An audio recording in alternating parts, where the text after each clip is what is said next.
Seguimos en este aire. Yo estoy feliz. Lo tengo que expresar. Ojalá sigamos así con esta onda feliz. Pará que no lo voy a presentar todavía. Antes, un beso enorme para Carlita Torres que nos está escuchando. Muy buena la entrevista. Felicitaciones. Joel. ¿Qué pasa, Joel, con la página? No nos puede escuchar. No sé qué está pasando. O sí nos está escuchando. Sí, nos está escuchando Joel. Recién le entregamos el vaso. Joel Hume es el encargado de los ecovasos. Bueno, ahora hay que militar eso para los 100 años del vasito del Madryn. Sí. Qué mejor que tener un vasito de un ecovaso que diga el escudito, que diga 100 años, todo prolijito como trabajan ellos. Mirá. Para papá. Che, ruido mate. No me vas a cagar el primer programa, te lo pido por Dios. Vamos a hacer lo posible. Bueno, un programa lindo. Y como no podía ser de otra manera, te tenemos a vos. Yo sé que te sorprendió la convocatoria al primer programa. Es correcto. ¿Viste? O sea, eso lo tenés que valorar. Pero tiene una lógica. Es un programa dulce y en algún momento vos tenés que cortar. Porque si no vas a la diabetes grado 2 o 3. Entonces, claro, en algún momento, paso de los toros, cortar con la dulzura, en el medio. Claro, y este te viene con una empanada frita llena de grasa adentro y afuera. Hermoso, qué rico. Bien. Che, ¿qué hiciste con el chulengo? ¿Todo bien? Sí, eso lo tenés que hablar con mi señora. Che, vendés todo. Bueno, primero, buenos días. ¿Cómo andan? Sergio Lorea con nosotros, economista de la consultora Los Altares. Altares Finanzas. Altares Finanzas. Saludos a vos, felicitaciones por el programa, para todo tu equipo y obviamente para todos los que están escuchando y las gran felicitaciones que estás recibiendo. Viste, estoy contento, viste, está bueno. Nos extrañaron. Sí, ahora vamos a cortar un poco el nos tramo extrañaron, de la dulzura. Dije. Nos extrañaron. Vos también nos extrañaste. Sí, bien. Por supuesto. Yo lo escuché desde que arrancaron. ¿Y? No, muy bien. Hay muchas cosas que comparto, hay otras que no comparto. Bueno, es que acá no se trata de compartir. Acá se trata de que vengas a explicar qué está pasando. Bueno, ¿arrancamos? ¿Arrancamos ese? Sí. ¿Te tomaste el clonazepam? No, yo... Este es peor que yo, Sí, estuve escuchando ahí un poco. Me lo imagino. Septiembre, octubre, casi noviembre... en el piso con vos y con no sé quién más estaba, no sé si estaba Lula o estaba Cele, porque no recuerdo bien si fue acá, sábados o de lunes a viernes. Fue pido la palabra. Yo los estaba escuchando, yo te iba a mandar un mensaje y recontra de acuerdo en un montón de análisis que Sergio hacía en ese momento. ¿Te acordás? Sí. Te enojabas conmigo. Es más, yo voy a yo voy a blanquear algo. Siempre porque, se enoja. A ver, yo muestro una cosa, pero en realidad yo tengo que reconocer de que tomé una frase de acá del excelentísimo licenciado en Economía que dice, che, diciembre aguinaldo, todo feliz y contento, las fiestas, todo. Enero la primera tarjeta explotada, febrero la segunda tarjeta explotada. Eso lo milité para, viste, nobleza obliga. Ahora estamos entrando en marzo. Se picó la chacha. Sí. Y bueno, se va a seguir picando. Arrancamos. Bien. ¿En qué estamos? ¿Qué pasa? Bueno, a ver, primero definamos qué es Argentina. Argentina es súper cíclico. Argentina es de manual. Podemos tomar una referencia de Tomás Bulat del año 2014, que después tuvimos la desgracia de perder en 2015 por un accidente de tránsito, pero él en 2014 ya lo empezaba a definir. El mejor economista que vi en los últimos años. Uno muy claro. Estamos hablando del pelado, ¿no? Uno muy claro. Sí. Claudio Suchovicki también es otro. Esteban Domecq es otro. Emanuel Agis también. Te estoy tirando. Sí, no lo nombres, por favor. Dale. ¿Por qué? Te falta tu Messi. No. Vos estás imaginándote. No, me está cargando con Melconian, me parece. No. ¿Ves que quién? No importa. Sigamos. Bueno, lo vas a nombrar a lo largo de la charla. Bien, seguramente, porque fue la anterior. Bueno, la cuestión es que Bulat decía lo siguiente. Dice, Argentina lleva todo al extremo, después del extremo licúa deuda, cuando licúa deuda devalúa y empieza el nuevo ciclo. ¿Qué estamos viendo acá? Estamos viendo el proceso de licuación de deudas. Veníamos con una inflación del 254% acumulada en enero. Si sacamos enero y solo tomamos diciembre, estamos hablando de 210, 212. Lo que estábamos viendo es que el Banco Central estaba totalmente fundido, fracturado, no había un peso, no había un dólar. Entonces lo que hace es una fuerte devaluación, licúa pasivos. ¿Cómo licúa pasivos? Claramente deja anclado un dólar alto, todos los pesos con respecto al dólar son más baratos, entonces eso es una manera de licuar pasivos. trae aparejado eso un resultado financiero, un resultado económico de superávit en enero, más o menos 0,5% del Producto Bruto Interno. Ahora, la pregunta no es si es sostenible o no es sostenible, esa es una de las preguntas, pero la pregunta es, bueno, ¿cómo lo hizo? Y ahí empezamos a tocar un poco, que vos lo dijiste cuando recién arrancaba el programa y después me anunciaste, dijiste los jubilados. Bueno, la caja de jubilados siempre fue la que paga los platos en la economía argentina. ¿Por qué estamos hablando de los jubilados? Porque el ajuste y el superávit que hubo en enero es porque a los jubilados no le aumentaron la jubilación. Entonces, ¿qué pasa? Los grandes perdedores primero fueron los jubilados. Después los segundos perdedores fueron las provincias por las transferencias automáticas. Cayó a cero la inversión real directa. Cayó a cero las transferencias discrecionales. Después tenemos los programas sociales, que también se ven afectados. Por último, también tenemos los gastos de funcionamiento. ¿Qué son los gastos de funcionamiento? Las paritarias de los empleados públicos. Ahora bien, una de las entrevistas que pasó hace 2 días... ¿Es preocupante eso? Es muy preocupante porque eso no es sostenible en el tiempo. Y además porque hoy yo creo que no se puede ni empatar en una paritaria, ni acercarse a la inflación. Está muy bien, pero nunca se empató. El año pasado tampoco se Nunca, empató no se y puede. el anterior tampoco. No, Entonces, no traer se aparejado de que se tiene que empatar ahora es imposible. Es por eso digo, no. impensable. Es Ahora bien, lo que traigo es decir, bueno, ¿cuál es la hoja de ruta? La hoja de ruta es la de siempre. Licuar pasivos de evaluación fuerte y va a empezar a recuperar. ¿Cuándo va a empezar a recuperar? Es la pregunta. Escuchamos a Caputo que dice que va a haber una unificación de tipo de cambio a partir de junio. Si escuchamos a Milei, hace 2 o 3 días salió en una radio diciendo... Marzo y abril va a ser complicado. Marzo y abril, Caputo también lo dijo que va a ser muy complicado. Se espera un fogonazo inflacionario de nuevo en marzo. ¿Producto de qué? De que vos devaluaste en diciembre, dejaste congelado el tipo de cambio más o menos, enero con una inflación del 20%, febrero va a ser por lo que tenemos calculado en la consultora, entre un 15 y un 18%. Entonces, si dejás congelado el tipo de cambio en enero, en febrero ya tenés un atraso cambiario de nuevo. Tenés que volver a corregir en marzo. Exactamente. ¿Y cuál es la estructura del Banco Central? Es hacer un crawling peg. Un crawling peg son microdevaluaciones que no llegan a esa inflación. Entonces, siempre tenemos los mismos síntomas, que son los dolores de inflación, que traen más problemas, que traen más inflación.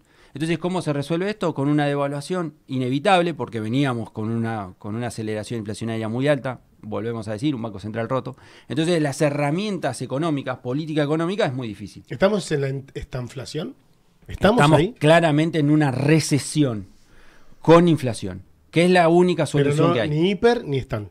No, hiperinflación no, ¿por qué? Porque vos al tener una caída de actividad lo que va a terminar pasando es bajando los precios. Sergio, te hago una consulta porque se repite mucho desde el oficialismo nacional, se repitió mucho en campaña, se repitió mucho ya en gestión, esta cuestión de que el 2023 el gobierno saliente viajaba en un 15.000% de inflación y íbamos camino a una hiperinflación y se habló mucho de... pero después cuando escuchás otros economistas, más del ala no sé si de Unión por la Patria o con otro pensamiento totalmente distinto al que plantea el presidente, te dicen que eso no es reflejado técnicamente, que no es así, y entra en una discusión más técnica que por ahí a nosotros, seres humanos mortales de carne y hueso, se nos escapa muchas veces en esa cuestión. Vos decís si es verdad o no es verdad. Tal cual. Más o menos, llevas a la pregunta esa. El gran problema de eso es ¿cuánta inflación reprimida vos tenías? Porque acá el ajuste ya se estaba sintiendo. ¿Cómo lo sentías? Con el crecimiento de los precios sostenidos de los bienes y servicios. Todo el día cambiaban los precios. Ahora bien, ¿qué se preocupó el gobierno anterior? En cuidar la micro, pero no cuidar la macro. ¿Y esto qué significa? Que cada uno de nosotros individualmente tengamos plata para consumir. Entonces no sentía, si bien veíamos que los precios subían, teníamos la plata. Tal cual. Había plata circulando. Este gobierno cambia de estructura, cambia de pensamiento. Va a la Voy a la macro. macro, regulo la macro. Una vez que contengo la macro, va a ir a la micro. Ahora, el gran problema es la transición. Claro. Hay algo muy interesante que dice porque Claudio. en eso de hasta que ordeno la macro, el Sí, coletazo es la sociedad. Totalmente. Y no solo el coletazo de la sociedad, sino es lo que vos dijiste. Primero los jubilados, y después los nenes. Los jubilados son los que siempre pagan el plato, lo habíamos dicho, en la boda. Lo venís diciendo, sí. Vamos a hablar de lo que dice Claudio Suchovicki, que es un economista infernal y que le invito a todos, a los que nos están escuchando, a seguirlo en las redes y eso. Sucho, el gran conocido como Sucho o el ruso. Sí. Suchovicki lo que dice es, no hay peor dolor que el aguantable. Porque si es inaguantable cambiás. Entonces la pregunta es, ¿cuánto nos aguantamos el dolor? ¿Vale hacer el sacrificio de esperar que la macro se arregle para después estar bien? Bueno, él considera que sí, yo considero que sí. El gran problema es que no podíamos mantener esto. A nosotros, como seres humanos, vamos a la definición típica de economía. La definición típica de economía es la ciencia social que se encarga de estudiar cómo administrar recursos escasos para satisfacer las necesidades ilimitadas. ¿Qué quiere decir? Que al ser humano le encanta gastar. Y si Habla por vos, a mí no. No, al ser humano le encanta consumir, Sí. pero no tiene los recursos para consumir todo lo que quisiera. Entonces, bueno, la economía se basa en eso, en estudiar eso, en administrar eso. Ahora bien, Sergio, pero estábamos gastando de lo que no teníamos. tal cual. ¿Hay alguna materia dentro de la licenciatura en economía o de las ciencias económicas que diga sufrimiento 1, sufrimiento 2? Esta nos vamos a dedicar a estudiar el sufrimiento para después lograr el disfrute, porque también es otro de lo que se ha escuchado mucho decir. Tenemos que pasar por esto. Tenemos que ir al desierto, tenemos que caminar en el desierto para llegar a la tierra prometida, para lograr. Tiré una bíblica. ¿Cómo estás? Tiré una bíblica. Bueno. Para llegar a. Vamos. Totalmente. Bueno, vamos primero por parte. Vos me habías preguntado si es verdad, si es 700% o 11.000%. Había muchos precios relativos. Vos no sabés qué. A ver, primero lo que tenés que hacer es equilibrar las finanzas para después ver cómo impacta en economía real. Entonces, vos tenías, por ejemplo, un litro de nafta te salía 250 pesos, pero una zapatilla salía en 50. Entonces, ahí tenés un desfasaje, un desajuste en precio relativo de bienes y servicios. Entonces, vos lo que primero tenés que hacer es regularizarlo. La cantidad de pesos que tiene el Banco Central por LELIQ, en ese momento por LELIQ, no la veías. El ciudadano normal no la veía. La economía real no la veía. Ahora, si vos tirabas todos esos pesos dentro de la economía real, te ibas a una hiperinflación en 2 semanas. Lo dijimos un par de veces acá. Había que estaba contenido la a través bomba. de la LELIQ, estaba contenido, Ahora iban bien, sacando del sistema. Exactamente. Y encima lo más triste de esas LELIQs es que, por un lado, a vos te lo sacaban para no tener esa hiperinflación, pero te daban tasa de interés a través de los cortes del Banco Central, que cada vez te hacía más grande las LELIQ. Entonces era como que se retroalimentaba ese círculo desastroso. Ahora bien, ¿íbamos a correr a una hiperinflación si no desarmaban eso? Sí, la respuesta es sí. Claro. ¿Por qué? Porque no había cantidad de bienes y servicios para absorber toda esa masa de dinero. Ahora, vamos con lo de sufrimiento 1 y sufrimiento 2. Nosotros llegamos a esto, si en el año 2014, lo dijo Bulat, y estamos exactamente igual, él lo plantea de esa manera, y déjenme leer un segundo. Dice, esto es cíclico, retrasa el tipo de cambio, genera inflación, dualiza el tipo de cambio. Dualiza el tipo de cambio significa que hay un dólar paralelo y un dólar oficial. Sí. Welcome, el año pasado fue todo así. Se ajusta, se devalúa, se unifica tipo de cambio, los dos dólares tienden a converger en lo mismo, se licúa deuda, lo que dijimos principalmente, resurgimos. Sí, es una remake del 2000, años. del 89, exactamente, del Rodrigazo. Bueno, ahora bien. Arrancaste diciendo que es cíclico, eso es parte de los cíclicos. Sí, el tema es que tal este ciclo se retrasó. Bien, el tema es el timing del ciclo último, cuando le pega. Claro, era el 2010, 2012. Lo que pasa es que empiezan a alargar billetes y nadie quiere hacer el ajuste, porque nadie quiere tener el quilombo en la casa. De hecho, era un poco lo que se discutía. Entonces nadie hizo las medidas para... De hecho, era un poco lo que se discutía con el gobierno de Macri en su momento. Es decir, fueron para un ajuste, pero se quedaron a mitad de camino Exacto, Pato Rengo. Claro, que era un poco lo que decía Ahora bien, Milei. Tengo otros ejemplos iguales. Vamos con eso. La inflación, tasa de interés y el dólar o el tipo de cambio son síntomas, no es el problema. El problema es el déficit. Es lo que dijo Caputo en su primera charla que se dio a conocer. El problema es que el Estado gasta más de lo que recauda. Entonces, si el Estado gasta más de lo que recauda, el gran problema es que nadie le presta al Estado. Ya no le prestan porque ya no nos creen. Entonces, ¿qué tiene que hacer? Emitir. Cuando emite es más inflación. Y ahí volvemos de nuevo a la cadena. Más inflación, más problemas, más inflación y así sucesivamente hasta el devaluar. Ahora bien, cerrando un poco esto. ¿Es sostenible el superávit que tuvieron en enero? La respuesta es no. ¿Vamos a tener un fogonazo en marzo? La respuesta es... Perdón, Sergio, vos dijiste 0,5%. Sí, de Producto Bruto Interno. De Producto Bruto Interno. Y se hablaba de 4% en noviembre. Falta mucho, ¿no? Falta. 3,5 Exactamente. es un Falta mucho. montón. ¿Y es sostenible que si siga perdiendo capacidad de jubilados, que no transfieran a las provincias los recursos? El gasto de funcionamiento que se restringe un 14% interanual. Entonces la respuesta es no. Entonces hay que ver cómo es ese ajuste. Ahora bien, el ajuste era necesario, era inevitable. Que nos pega a todos nosotros, nos pega a todos nosotros. Y vamos a lo interesante que dijiste de sufrimiento 1, sufrimiento 2. Si yo estoy asumiendo el dolor para después estar bien, lo transito, porque no me queda otra.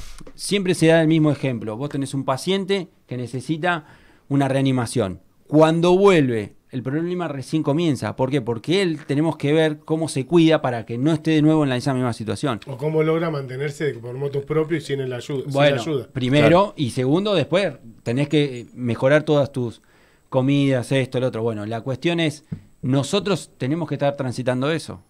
Porque llevamos al paciente al punto en el cual ya no podía soportar más un peso.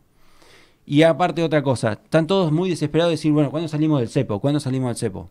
Primero, ¿para qué queremos salir del cepo? Argentina es una economía bimonetaria, que lo hemos dicho en los programas anteriores. De facto. Si nosotros vamos a tomar un café y queremos pagar con $1, ningún problema. Te dicen, Sí. dale, bienvenido. Entonces, ¿para qué? La única discusión que vamos a tener es si te lo van a tomar al oficial o te lo van a tomar al Bueno, Blue, claro. y ahí tiro algo Pero bueno. para todos los que nos escuchan. Ahí hay una oportunidad. Porque si nosotros tenemos la oportunidad de vender el dólar a oficial, al Blue, que está 200 pesos por encima, más o menos, para sacar una cuenta, y después comprar cosas al oficial, ahí hay una oportunidad. ¿Me siguen? Sí. A ver, si yo tengo que construir, vamos a suponer que yo tengo que construir, y tengo dólares, y los cambio a 1100, y tengo que comprar mercadería o ir a un corralón, y que me vende esos bienes a 850 pesos, estoy ganando. Entonces, ahí hay oportunidades, ahí hay para pensar oportunidades. No es todo tan negativo. Yo lo que creo que en el 6 meses a 8 meses vamos a empezar a ver algún signo. Y ojo, vos preguntaste algo si estamos en esta inflación. Estamos en una recesión con inflación, era lógico. Yo creo que hay determinados sectores que no tienen recesión. Ejemplo campo. Ejemplo minería. Ejemplo servicio de conocimiento intelectual. Entonces, lo que digo es, esos sectores van a ser ancla para evitar una recesión muy fuerte. Claro. Pero hay algunos que otros que no. Sí, están viviendo en otra, es como un microclima Exactamente. dentro de eso. El campo tiene una particularidad con las retenciones que le suma o que les vuelve a poner Milei dentro del proyecto, creo que fue el DNU, creo que estuvo. Sí, en la ley de ómnibus. Donde entra de vuelta, que le aumentan las donde retenciones. entra de vuelta esa discusión. Con respecto al tiempo, y es un poco ya la preocupación, si se quiere, más política o social, es ver quiénes llegamos a esos 8 meses, porque justamente con una inflación del 55% acumulada en 2 meses, con el sueldo deteriorado de 55% en esos 2 meses, hace que empecemos a ver. Siempre se dice lo mismo, una clase media o una clase media baja va a quemar ahorros para poder llegar. El tema es, hace un ratito en el Top 5 hablábamos de los números de la UCA y de este porcentaje de 54,7 o 57,4. Se me confunden los... Sí, los casi el 60%. Sí, lo leí. De pobreza más indigencia y...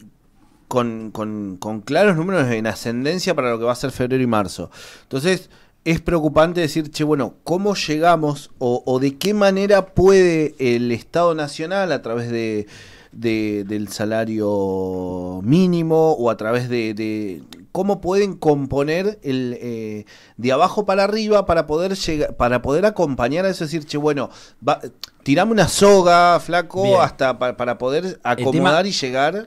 Tranquilo agosto, por ejemplo, como un mes. Pero es clarísimo tu punto de vista y obviamente tu pregunta. El tema es, ¿cuáles son las herramientas que vos tenés? Porque acá tenés más problemas que herramientas. Entonces, ¿cuál herramienta usás para llegar a eso? Y creo que también no hay tantas. Si vos agarrás, es como si vos imaginate un negocio que vos entras al negocio, primero la inflación del 50%, que es verdad, el 25,5 de diciembre, 20 ahora, 18 más o menos en febrero, entre 15 y 18. Y marzo va a venir otro fogonazo, porque es cuando se hace paritarias, cuando viene el aumento de camioneros que cerraron ayer, cuando viene el aumento de los bancarios, cuando viene el aumento de comercio, porque están al caer. Entonces, vamos a tener otro fogonazo inflacionario. El tema es que toda esa inflación no es de Milei. Tenemos que entenderlo eso, porque en política económica, todas las medidas que vos tomes tardan entre 12 y 18 meses. Entonces esa es toda la inflación que vos venías arrastrando, escondida abajo de la alfombra. Este sinceramiento que dicen que se hizo, básicamente. Sí, y va a seguir, porque hay precios relativos todavía. La devaluación no tiene que ver, esa devaluación de 118% del tipo de cambio no tiene que ver con la inflación. Sí, va todo a inflación. Lo que pasa es que vos ya... No la vimos todavía. La vamos a seguir viendo. La vamos a seguir viendo. Lo que pasa es que a ver, primero antes de la devaluación, vos te fijabas. Perdón, tranqui porque vas a hacer que tenemos que reanimar en minutos más. Pero vos te fijabas el tipo de dólar oficial antes de la devaluación. Sí. Estaba, si no recuerdo mal, 3.80 y pico. Sí. ¿Te servía de algo ese 3.85? ¿Te servía de algo ese 3.85? ¿Nadie se fijaba en ese 3.85 para tomar decisiones de política o de tomar decisiones económicas? No. Tomaban todos el dólar blue, que estaba en 600, 700. El dólar lo llevaron a 700 y se disparó un poco y ahora después se contrajo. Ahora bien, lo que estamos viendo acá es licuar pasivos. Quieren licuar pasivos. Sanean el Banco Central y automáticamente dejan desregular un poco la economía y lo que decís vos, un centro. Quiero un centro, quiero ver algún tipo de... Yo lo que creo, que lo hemos charlado, hay algunas cosas que coincido, otras que no. Las que no coincido es que ellos tienen que dar la voluntad de sacar algún impuesto. Por ejemplo, el impuesto de ingresos brutos es el impuesto más distorsivo de toda la economía en la historia. ¿Por qué? Porque se va agregando en cada uno de los intermediarios productivos. Entonces se traslada. Entonces eso te hace un efecto bola de nieve que arrancaste en 1 y terminaste en 100. Y vos decís, pero ¿cómo llego a 100 si el productor lo genera en 1? Bueno, por todo esto. Primero, Argentina tiene una de las presiones tributarias más altas del mundo. Entonces, volvamos a lo mismo. El Estado está haciendo el esfuerzo, los demás estados van a tener que hacer el esfuerzo también. Van a tener que achicarse. Quieran o no, lo van a obligar a hacerlo. ¿Por qué? Porque el Estado no quiere emitir un peso. Claro. No quiere usar el Banco Central para emitir un peso. ¿Por qué no cerró el Banco Central? Porque todavía no lo puede cerrar porque tiene una hoja de balance totalmente desbalanceada, destruida, y que debemos muchísima plata. Imagínate esto, y vos lo debes conocer porque estuviste en algún momento en una gestión. No me acuerdo. Se genera un expediente de pago. Cuando se genera expediente de pago, si no pasa por tesorería, el expediente de pago es deuda flotante. Uh-huh. Si es deuda flotante significa que es un compromiso de pago que debe el Estado, pero que todavía no pasó a pagarse. Claro. Y que todavía no se consolidó como deuda. El gran problema es que el Estado Nacional dice que tiene una deuda flotante de 3 billones de pesos. Entonces decís, ¿y cómo lo pago esto? El Banco Central no me emite un peso. Yo tengo que buscar fuentes genuinas. ¿Cómo busco fuentes genuinas? Dos maneras. Primero, endeudamiento. Si no me dan endeudamiento, impuestos. No puedo aumentar los impuestos porque Argentina tiene una presión tributaria muy alta. Entonces, bueno, ¿cómo nos arreglamos? El problema es que está en una encrucijada de decir cómo nos arreglamos en esto. Y te traje algo bastante interesante que es la regla del 72. La regla del 72 dice lo siguiente, dice 72 dividido la tasa de interés te da el tiempo que duplicás tu plata. Entonces vamos a traducirlo.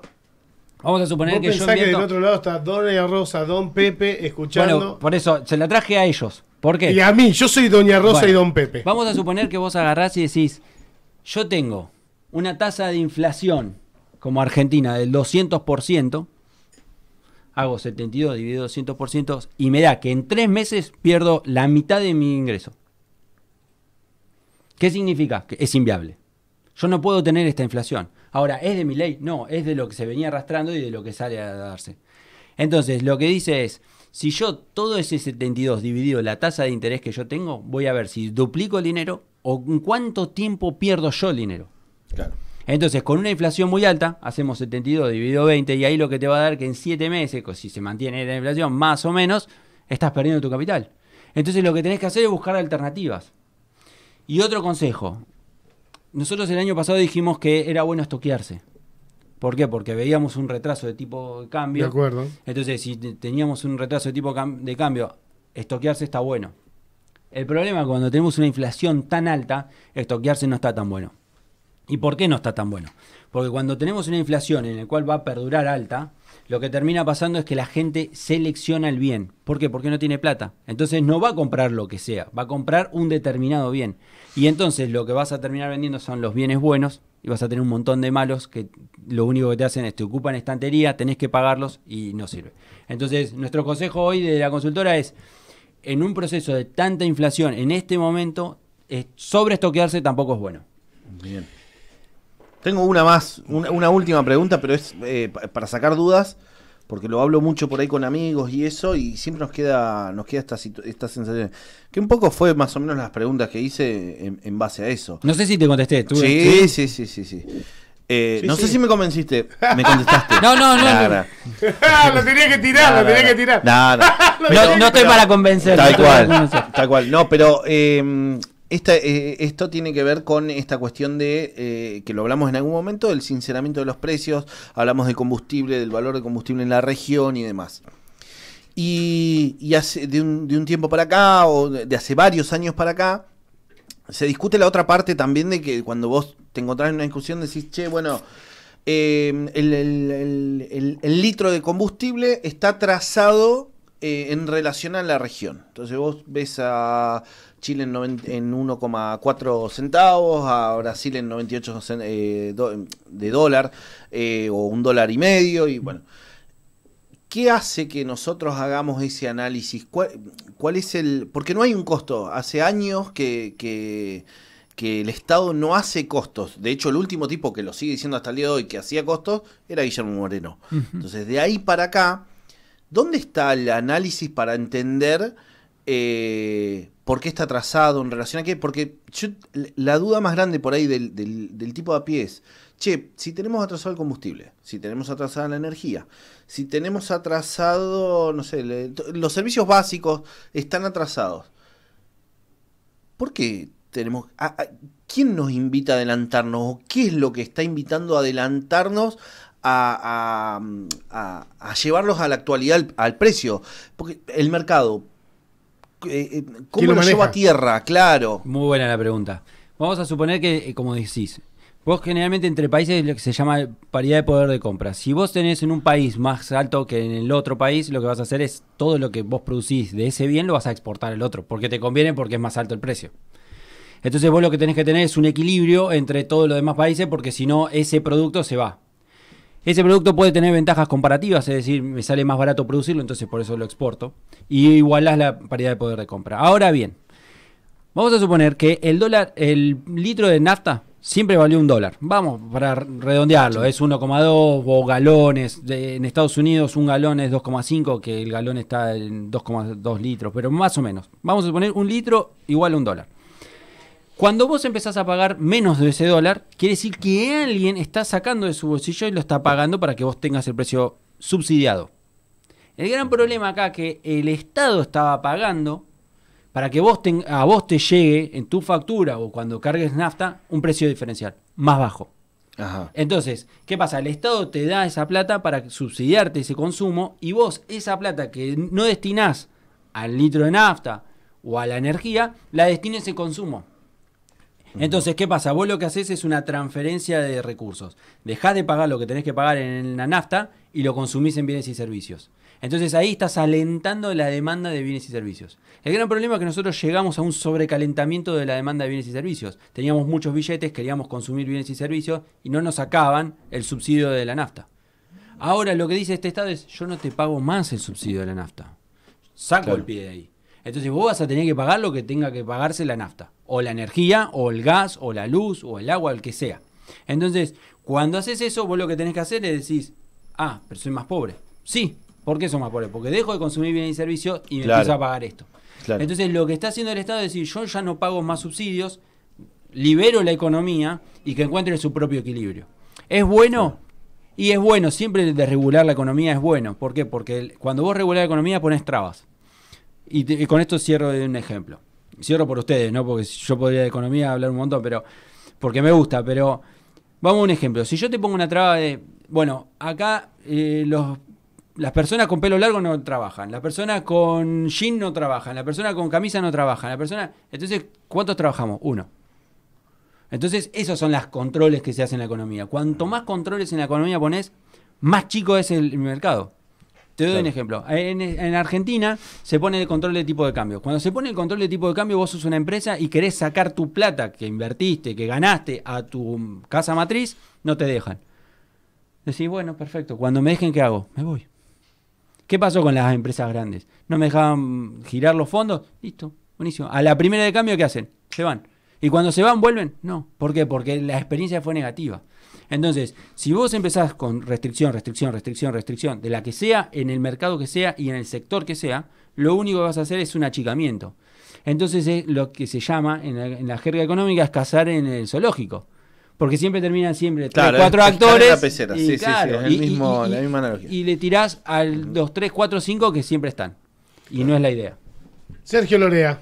Espero que haya parados. Espero que haya estado bueno. Sí, se me paran los pelos cuando lo escucho a Sergio. Te dejaron de escribir, ¿no? Te dejaron de felicitar. No, sí. No voy a decir nada mejor porque es el primer programa y quiero seguir feliz. Che, gracias, Sergio. No, gracias a ustedes por la invitación. Siempre. ¿Todo bien? Sí. Es necesario aprender ir incorporando conceptos, sobre todo de estos temas que están en el día a día de los últimos años de todos. Tal cual. 1202, ¿le quería? ¿Todo bien? Vení. Está allá al fondo. ¿Para qué viene? Sí, recién se escuchaba así unos ronquidos. Ahí te están dando el mic. Hola, Cele, ¿todo bien? Te aprovechás porque no te podía contestar, por eso te aprovechás. ¿Por eso te da el micrófono para que contestes lo que quieras contestar? No se escuchaba nada desde acá. Porque Bajame amo y respeto el aire de radio. Muy bien. Así que hasta pongo un papelito para que el vaso cuando lo apoyás no haga Te ruido. presento a Cele Ortodoxa Gersoni. Como te quiero. Yo boludo. también. 1203. Menos mal, Nos ¿viste? acomodamos,